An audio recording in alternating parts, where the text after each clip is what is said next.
and rewards of sending peace and blessings upon the Holy Prophet Sallallahu Alaihi Wasallam. According to one narration, it is mentioned that when a person sends peace and blessings upon the Holy Prophet Sallallahu Alaihi Wasallam, once Allah Subhanahu wa Ta'ala showers 10 blessings upon him. صلوا على الحبيب صلى الله تعالى على محمد صلى الله تعالى عليه وآله وسلم صلاة وسلاما عليك يا سيدي يا رسول الله وعلى آلك وأصحابك يا حبيب الله. Dear Islamic brothers, respectable elders, inshallah today I would like to talk about some ways of how we can increase our passion and our love for worshipping Allah Subhanahu wa Ta'ala. Which things distract us from the remembrance and the worship of Allah Subhanahu wa Ta'ala, and which things can we do which can help me and yourselves to worship Allah Subhanahu wa Ta'ala. So, the love for worshipping Allah Subhanahu wa Ta'ala. Inshallah, today we're going to learn a bit about this. But to begin with, I want to mention a story. Now, some youngsters are sitting here. I want you to pay attention to this story in particular. Because worshipping Allah Subhanahu wa Ta'ala at every single stage of our life, this is important. But when we are in our youth, when we are in our full strength and might, when we are in our youth, then this is the best time to worship Allah Subhanahu wa Ta'ala. When we become old, when our bodies become weak, when our bones become feeble and frail, and we become people with delicate bodies, then the worship at that time is not as great as the worship when we are in our full strength, when we are in our full might, when we are in our full youth. Our youth is at its peak, our strength is at its maximum. So let's listen to the story about how the pious people of Allah Subhanahu wa Ta'ala, they will always remember Allah Subhanahu wa Ta'ala, and they will always worship Allah Subhanahu wa Ta'ala. It doesn't matter what age they were. It says a man, he came to Sayyidina Ma'ruf Karhi Rahmatullahi Ta'ala Alayh. He was a great pious saint. And he narrates a story to him. He says that I saw something very strange last night. So the Shaykh asked him, what did you see? And he says that my family members, they wanted to eat fish. So I went to the market to buy a fish, and I hired a laborer, or if you like, I hired a helper to help me carry the fish home. Now, this helper, this laborer who was helping him to carry the fish, he was a child. So my youngsters, I want you to pay attention to this in particular. He was a child. And we started walking towards my house, and on the way, the adhan for the Zuhr Salah was called. And this child says to me, "Oh, respectable man, won't you offer the Zuhr Salah with me?" I said to him that of course I will offer my Zuhr Salah with you. Let's go to the Masjid. And this child, he was carrying the fish, and the fish was in a pot. And they go to the Masjid, and he places the pot with the fish outside the door of the Masjid. And this man who was with him, he says to himself that look, this child has sacrificed this pot for the sake of namaz. Why can't I sacrifice the fish for the sake of Allah? So he offered namaz with him. When they got out of the Masjid, they see that the pot was still there and the fish was still there. And they went home. When he reached his house, this man, he told his family the entire story. So his family said, why don't you invite this child to have meal, to have a feast at our house? Why do you invite him? Why do you give him a dawah so he can eat at our home? So they invited the child. When they invited the child, why do you come to our house and also eat fish with us? The child said, I am fasting. He said, I am observing a fast. So then the man asked him, okay, if you are fasting, then why do you do iftari at our house? Come and do iftari at our house. And he said, okay, I will come and do iftari at your house. So he said, first show me where the masjid is. So the man showed him where the masjid was, and he went there, and for the rest of the day till Maghrib Salah, he spent his time in the house of Allah subhanahu wa ta'ala. He offered his namaz in the house of Allah subhanahu wa ta'ala. When Maghrib time came and he had offered his Maghrib prayer, this man said, okay, now come to my house and let's do iftari. He said, no, not now. I will read my Isha Salah, and after Isha Salah I will come and eat in your house. So after the Isha namaz, the man takes the child home. When they get home, this man, he had 3 rooms in his house. One room was for himself and his wife. One room was for his daughter, and his daughter was disabled, and she had been disabled for 20 years. And the other room was a room for the guest where the child was resting. All of a sudden, when the man was in his own room with his wife, he hears a knock on the door, on his own door. He goes to the door and he opens the door and he asks, there's a lady standing in front, and he asks her, who are you? And she says that I am your daughter. He says, you can't be my daughter. My daughter is bedridden. My daughter has been disabled for 20 years. You cannot be my daughter. She says, no. I am your daughter, the very same daughter. So, he opened the door. He was asking this from the outside. He didn't open the door initially. He was asking her, who are you? And she said, I am the daughter. When he opens the door, he sees that it is his own daughter standing in front of him. So this man, the father, asks the daughter, well, you were disabled. How have you recovered? How have you restored your health? How has this miracle taken place? And she says, Father, when you were talking to our guest, meaning the child, when you were talking to him, I realized that this is a pious person. I realized that this child is no ordinary child. I realized that this child is a righteous servant of Allah. So I did dua in the court of Allah, given the wasila of our guest. And she said, oh Father, I ask Allah, Ya Allah, I present the wasila for the sake of the dignity of this guest. Oh Allah, remove my disability, remove my weaknesses, remove my troubles, and grant me peace and good health.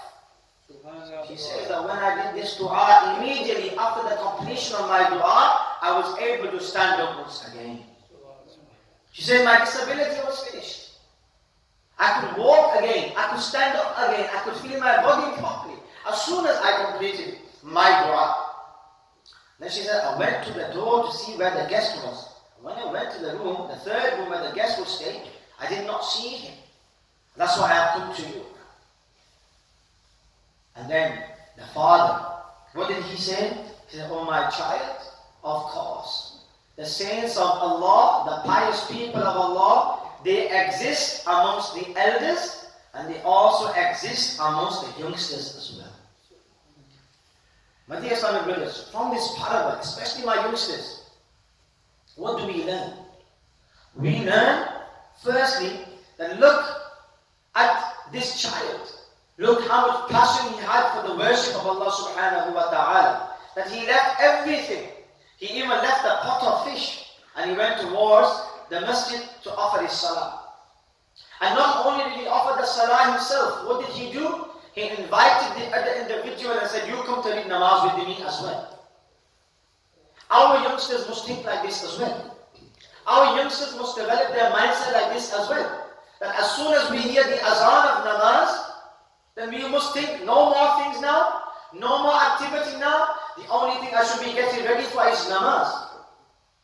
And then when we are on our way to namaz, then we should also invite others. Brother, I'm going to namaz, why do you come with me and offer the salah with me as well? Just like this child.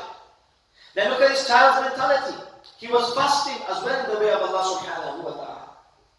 And we also learn from this story that when a person gives a wasila in the court of Allah subhanahu wa ta'ala, when he does dua in the court of Allah subhanahu wa ta'ala, giving the wasila of the pious people, Allah subhanahu wa ta'ala accepts their dua.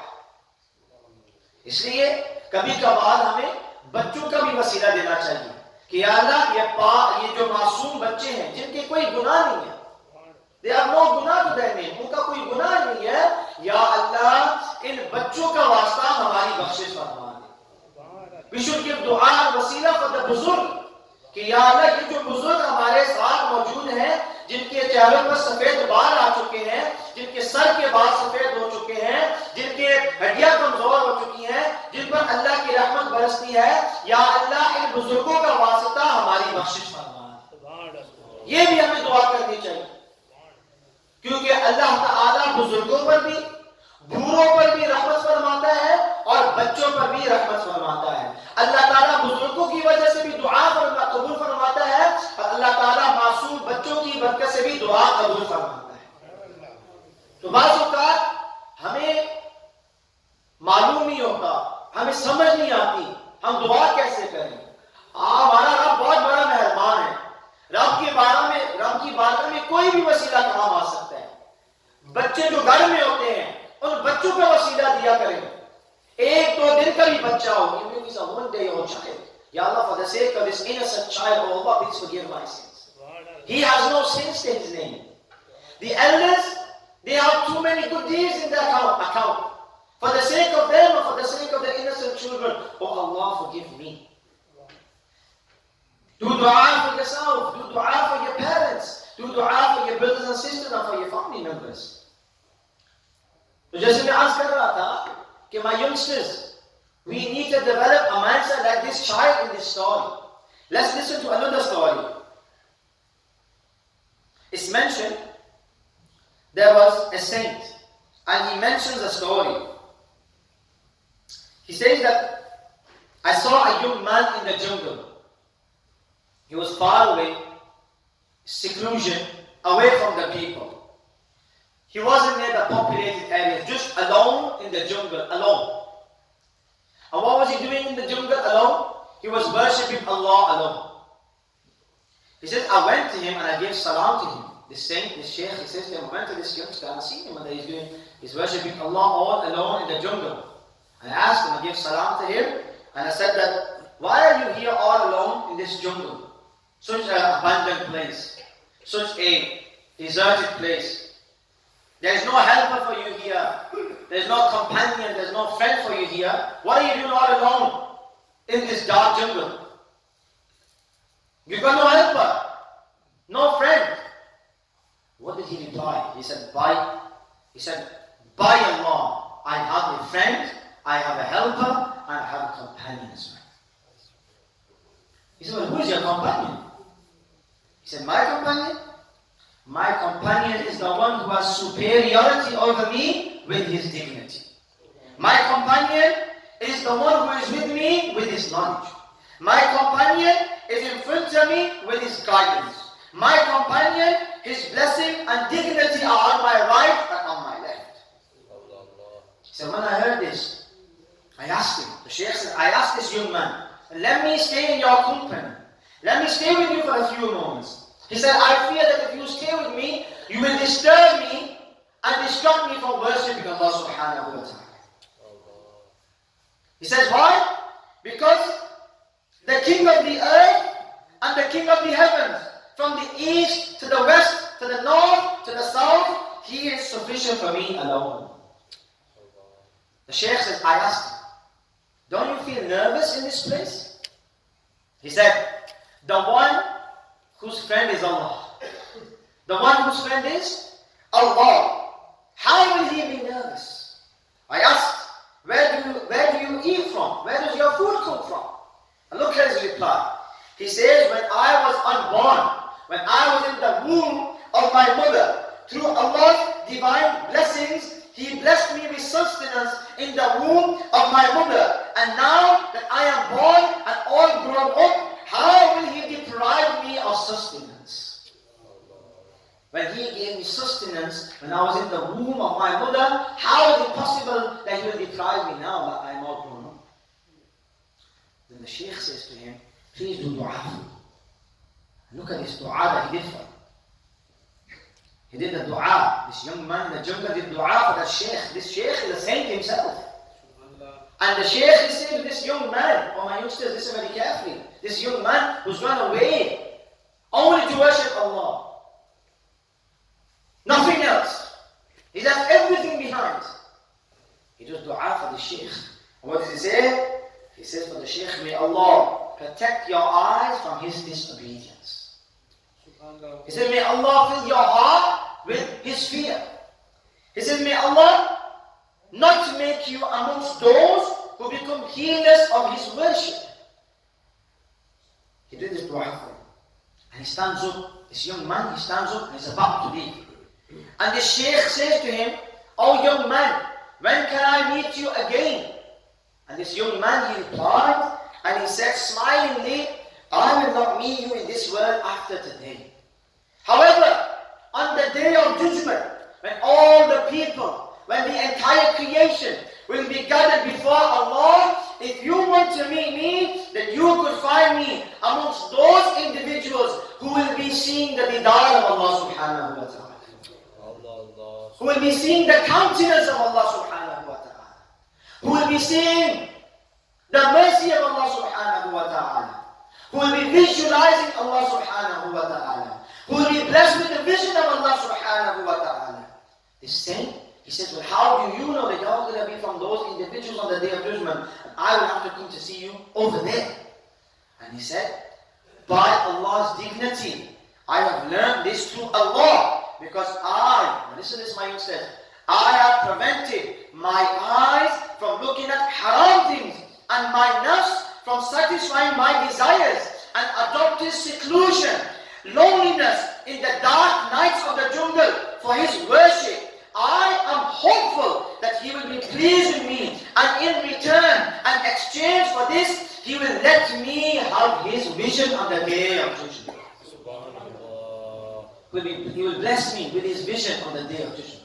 He will bless me with His ziyarah on the day of judgment.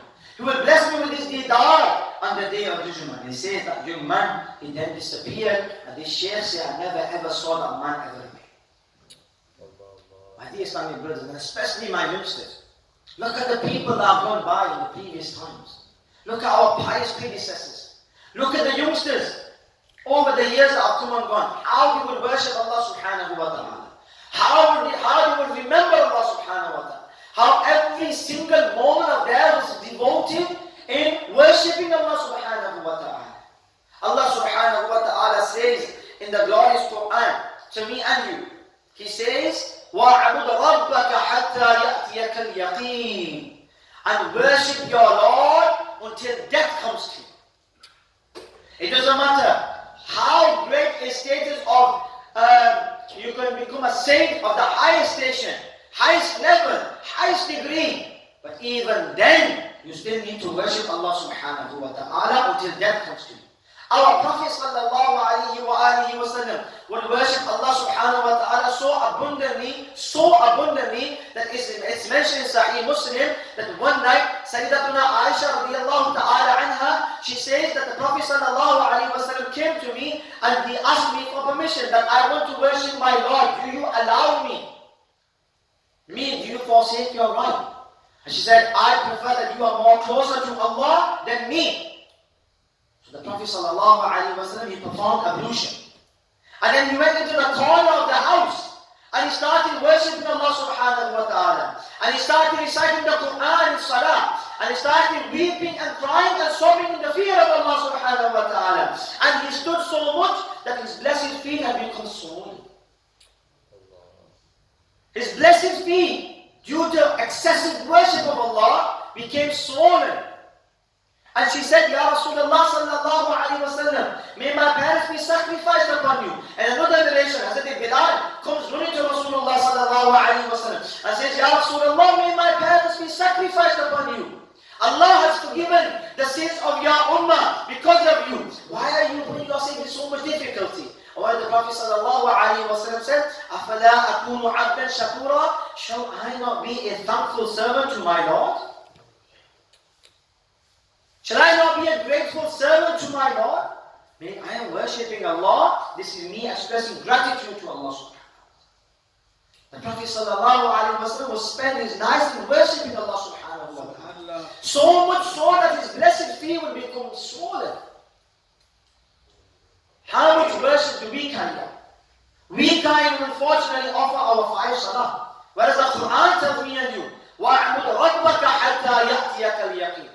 And worship your Lord until death comes to you. Until death, we need to continue worshiping Allah subhanahu wa ta'ala. Allah subhanahu wa ta'ala says in the Quran about those people who wasted their namaz. Allah says, فَخَلَفَ مِنْ بَعْدِهِمْ خَلْفٌ. And after them, some successors came. What did those successors do? أَضَاعُوا الصَّلَاةَ. They squandered, they wasted the salah.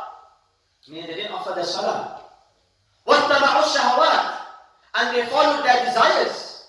Allah Ta'ala says about these people who squandered and wasted their namaz, and those who followed their passions and desires. Allah says in the Quran, in the very same verse, فَسَوْفَ يَلْقَوْنَ غَيًّا. Soon they will meet the valley of Ghayy. They will meet the valley of Ghayy. They will meet the valley of Ghayy. The ulama explain what is Ghayy in the Quran. The commentators, they commentate on this verse, and they explain and they teach me and you what is Ghayy. The scholars have said that Ghayy is actually a valley in the hellfire. It's a valley in the hellfire. And it is the hottest and it is the most deepest of all valleys. And within this valley of Ghayy, there is another well. And that well is known as Habhab. And you know this well, Habhab, what is it there for? You know when the fire of hell is about to extinguish, when it's about to calm down, when its flames are about to come low and less, it's about to extinguish, then what happens? Allah subhanahu wa ta'ala opens up that well of Habhab, and due to the excessive heat from the well of Habhab, it inflames the fire of hell once again. It increases the wrath of the fire of hell. And Allah subhanahu wa ta'ala makes mention of this in the Quran. كُلَّمَا خَبَتْ. Whenever the fire of hell is about to be extinguished, زِدْنَاهُمْ سَعِيرًا. Allah subhanahu wa ta'ala increases the blaze. Allah subhanahu wa ta'ala increases the blaze. And the ulama say, well, this Ghayy, who has it been designed for? Who has it been designated for? Who has it been created for? The ulama say that this well is for the people who don't offer the salah. It's for the people who commit adultery. It's for the people who drink alcohol, the people who take interest, and those who hurt their parents. So my youngsters in particular who are sitting here, if you abandon your salah, if you squander your salah, if you waste your salah, then Ghayy is a valley for those people who miss their namaz. If you hurt your parents' feelings, then Ghayy is the valley where those who hurt their parents' feelings will go in there. If you commit adultery, zina, then Ghayy is that valley which will be your destination. If you drink alcohol, then Ghayy is your destination. If you take interest or give interest, then Ghayy is your destination. So my dear Islamic brothers, and especially my youngsters, we need to change our mindsets. We need to start going back to remembering Allah, worshipping Allah subhanahu wa ta'ala. We need to start increasing our worship and the look for our worship. Look at our Prophet sallallahu alaihi wasallam. He would worship all night so much so that his blessed feet would become swollen. On the other hand, we can't even be bothered to wake up for our Fajr Salah. We can't even be bothered to read our Zuhr Salah. For us, there's only one namaz in the week, and this is the Jummah Salah. We are living a life of fantasy. We are living a fake life. artificial, fake life, an unrealistic life. This life is temporary. This is a mortal world. This will come to an end. We don't know when it will come to an end, but when it does come to an end, we will have no actions to show for. We need to wake up from this fake life. We need to realize what reality is. We need to understand that we are travelers in this realm. We are travelers on the face of this world. And this is not our final destination, but our final destination is the hereafter. And it should be Jannah. And we need to work towards Jannah.